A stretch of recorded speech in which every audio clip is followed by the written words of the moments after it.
I want to talk about Albert Okwuegbunam, and I really want to talk about Russell Wilson. So real quickly, first on Russell Wilson, Vic, everything I read yesterday said that he had a pretty good day. He had a couple balls batted down again where the line just caved in on him. That I start to wonder how much of that, and Matt's a better source, how much of that is him, how much of that is the line, what is going on there. Drew Brees was at practice the other day. Drew Brees is as tall as Russell Wilson, maybe slightly taller, half an inch, but they're the same size, right? They're the same size. Drew Brees, you don't recall balls being batted down a lot with Drew Brees.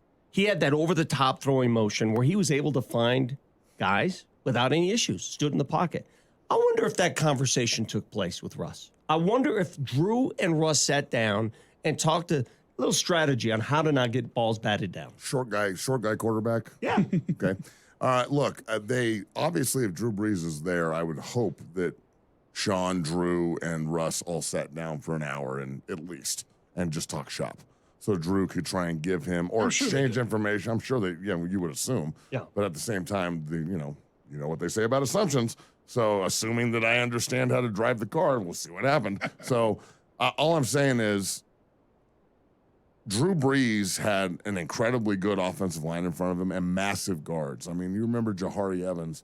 He's the size of a tackle or maybe bigger, and he's playing left guard. Drew Brees is not the tallest dude, and he did great in those systems.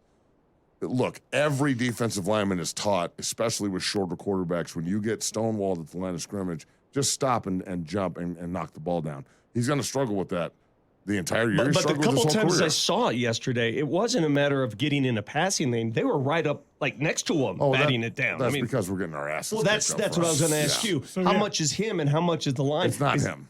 It's not him. Well, and so that's why I was asking. So all reports were that he had a decent day yesterday. He did. It was really the offensive line and the skill positions that let him down with a whole bunch of drop balls. Well, Judy can't catch the ball, and he's frustrated, and I think he'll fix it. He's got the yips. Even Coach Payton yesterday, I love what he said.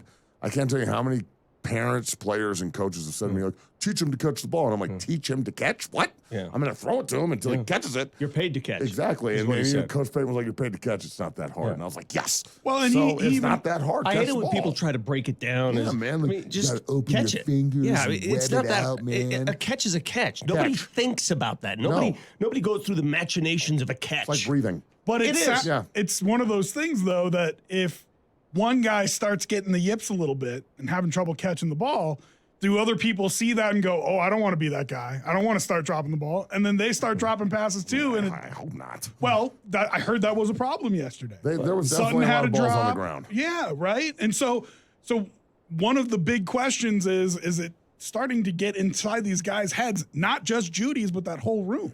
Well, look, last year, Russ was the problem, the main problem. This year, he's like 10th. He came into camp in shape. He's not having the look at me Russ camp that he had last year. He's not getting out of a zombie tank and walking into the facility in his own uniform. Like he's for everybody who thinks he's tone deaf, obviously he's listening. And by the way, I haven't seen that zombie tank. Have you? No, Has it been at the I want it. I haven't seen it. Can we like thumb war to see it? Because I would love to drive that damn thing. What's he driving? Like a Honda Civic now? He showed up in a neon Subaru Baja. Honda. He got an Outback. He's gone straight Boulder. But look. But it's good for Bronco fans to hear that he's not the issue. It is. He's not the issue right now. And look, if Russ is supported this year, the Broncos are going to be pretty damn good, I think. But if we can't get the high-priced free agents up front to play better, and we can't figure out how to like teach and correct these mistakes, like in a very pertinent way, and do it today, I'm very, very worried about the Raiders week 1. I'm going to ask you. Max Crosby gives us a ton of problems when we play him. Because you and I share the same sentiment here about the offensive line has to prove it to me. Right? They have to prove it to me. But have you ever asked yourself this, Chaz? Do you think because you're a former lineman and because you teach a lot of this thing, do you think you're too hard on the line? Probably. Too critical of the line. And there's nothing wrong with that. I'm just wondering from your perspective. Yes, because I mean, that's where my eyes go first, right? So O-line, D-line. And that's where our eyes go last. Front 7. Most guys look at the ball and fall. Well, think about it like this. Not to throw you under the bus, brother, or anything. But the other night when we were on Twitter, right? Yes. You like when Russ had that scramble. I thought the line looked great, and you disagreed. You were like, hey, Russ took off. Look how good he looks. Yeah. He did look good. He's taken off. Yeah. But when you look at it from the back view, Ben Powers is like undersetting a 2-eye, Sure. getting beat by his shoulder. And if that's a starter, if that's Armstead, Russ is cooked. See, I know what I don't know, and you're watching the game at a different level than I am. I'm seeing the result of the play and assuming, oh, it all worked out. He's watching the play saying it worked out because it was an accident Right, or yeah. whatever. Yes. Well, and so all those things about Russ, it doesn't mean that they're not good things. It's good that he looks quicker. It's good that he's using his legs. It's good that he read that there was a problem and got out of the pocket.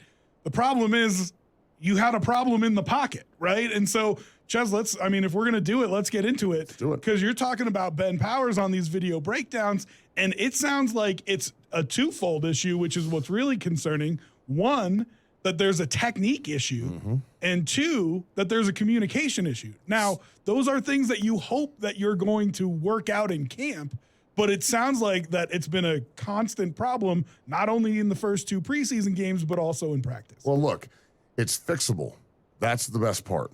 And if Ben Powers is his first big contract, and the way the NFL works is if you underperform in your first big contract and you're not a quarterback, you're probably getting cut. Yeah. Like, period. Because then they'll just save the rest of the money and eat it and then move on. They can't do that with Russ. It's too much money. But Powers is right at that zone where you don't want to play well? Okay, we'll keep you around for a year and then we'll cut you. Now, I'm not advocating for that. I'm not advocating for cutting Garrett. I'm just saying he's got $14 million unguaranteed. I'm saying that's the reality of the NFL. So if you underperform, that's what they talk about in the room. Like, man, we can't. How did we pay this much for this guy and he's playing like this? I don't care that they're struggling either, guys. I mean, I want them to fix it. Yeah. If they don't fix it, I'm going to be pretty outspoken and angry about it. But the fact that they're losing, it's a good thing. Use it as an opportunity to learn. But we're losing and then dropping our heads in meetings and acting like losers right now. The things that are taking place in the games that you pointed to, pointed to that particular play, and you used a lot of letters, YT, power, whatever the hell you were talking about. Is that Come on, man. I mean, he's talking like It's physics true. and science. But it's just like what he's saying is like, if I come out and I start barking stuff like, okay, get on the board and give me 11 3-by-1 close bunch right, tight end ISO left, under Sam stack, strong safety force, cover one fence man, where's the squeeze gap, how are we running Sally left, Gator right, if they switch to an over front, how's it going to adjust, why are they in under, and all of this is pre-snap, 98 standing at the line of scrimmage calling out our play right now, let's go. Yeah, if somebody did that to me, I'd say, no, dude, I'm playing football. I don't know what this is.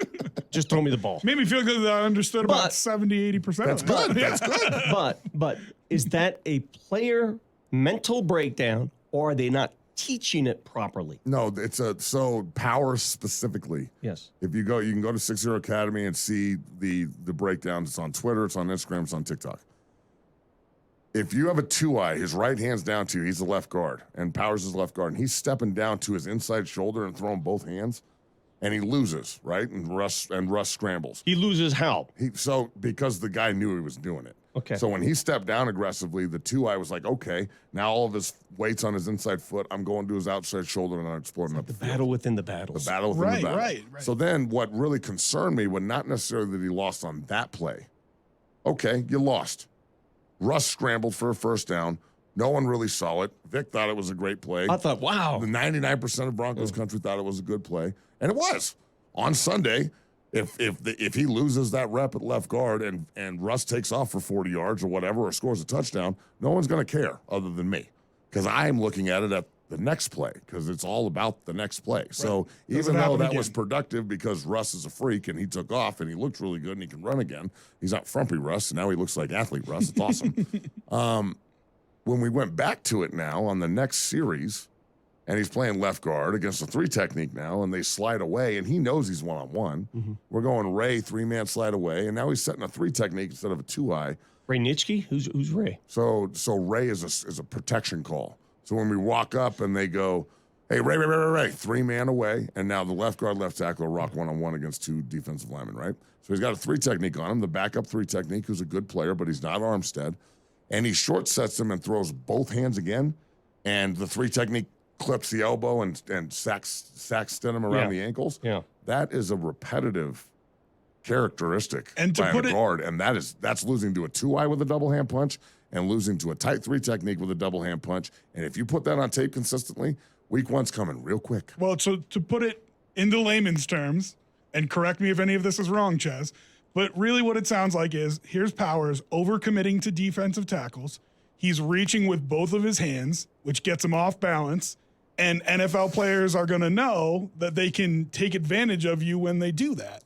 And that's why they're losing at stunts and games as well as one-on-one, right? They're not being aggressive. He's waiting. He's Why trying. though? Is this being taught a certain It way? has to be because it's easily fixable.